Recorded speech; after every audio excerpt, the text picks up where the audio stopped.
আসসালামু আলাইকুম এভরিওয়ান, কি অবস্থা সবার? আশা করি সবাই ভালো আছেন। আলহামদুলিল্লাহ আমিও ভালো আছি। মানব কল্যাণ সংগঠনের পক্ষ থেকে ভাই ব্রাদার সবাই মিলে আমরা চলে যাই টুর্নামেন্ট খেলার জন্য আরিয়ল মাঠে। এটা মূলত আমাদের মাঠ, আরিয়ল মাতবরবাড়ি ব্রাদার্স চাইনিজ বার ফুটবল টুর্নামেন্ট 2025। এটা হচ্ছে আপনার মুন্সিগঞ্জ টঙ্গিবাড়ি উপজেলা আরিয়ল স্বর্ণময় উচ্চ বিদ্যালয় হাই স্কুল মাঠ। আজকে হচ্ছে এই টুর্নামেন্টের দ্বিতীয় ম্যাচ।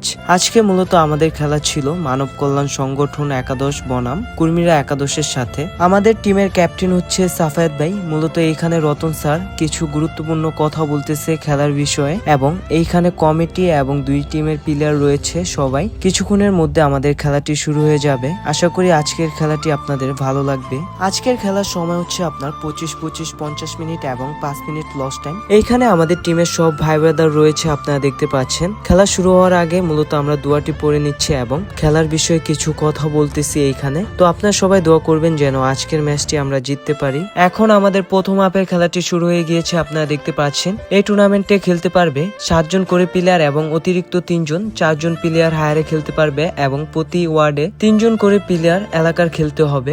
আরিয়ল ইউনিয়নের বাইরে কোনো টিম দেওয়া হয়নি। মূলত এটা ওয়ার্ড ভিত্তিক খেলা, যার কারণে বাইরের কোনো টিম অংশগ্রহণ করতে পারবে না এই টুর্নামেন্টে। আজকে আমাদের টিমের প্লেয়ার ছিল রাহাত ভাই, প্রান্ত ভাই, তিশাল। তারা মূলত মুন্সিগঞ্জ জেলা টিমের প্লেয়ার। এবং হচ্ছে সাফায়েত ভাই ছিল, সে মূলত মুন্সিগঞ্জের ভিতরে এবং বাইরে খ্যাপ খেলে থাকে। এবং আমরা লোকাল প্লেয়ার যারা ছিলাম তারা অনেক ভালো ছিল। আমরা খেলা শুরু থেকে আর কি পাসিং মুডে খেলি এবং সব থেকে বেশি বল ছিল আমাদের পায়ে। আমি মূলত অনেকগুলো সুযোগ পেয়েছি কিন্তু গোল করতে পারিনি। এটা মূলত আমার ব্যর্থতা, যার কারণে আমি গোল করতে পারিনি এবং আমার কপাল খারাপ ছিল।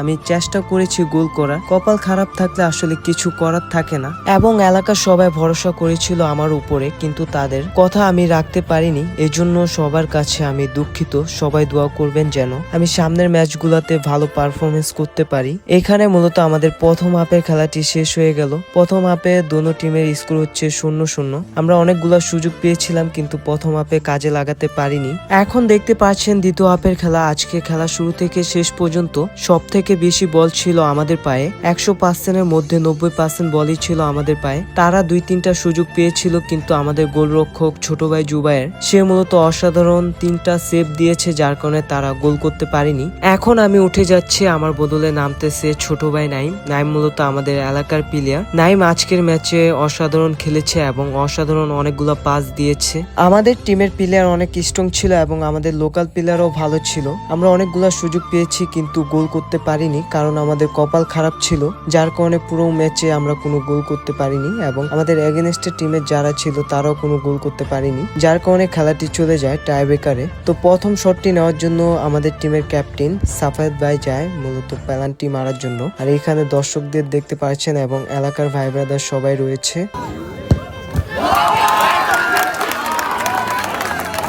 সাফায়েত ভাইয়ের মূলত পেনাল্টি শটটি মিস হয়ে যায়। দ্বিতীয় শটটি নেওয়ার জন্য যায় কুর্মিরা একাদশ।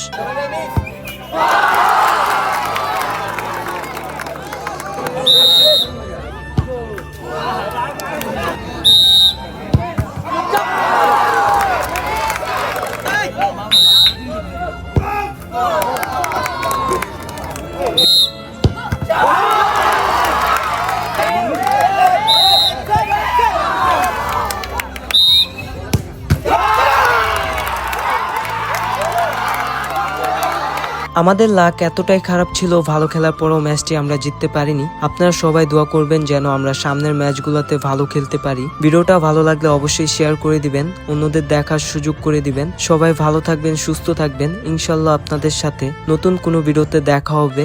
আল্লাহ হাফেজ।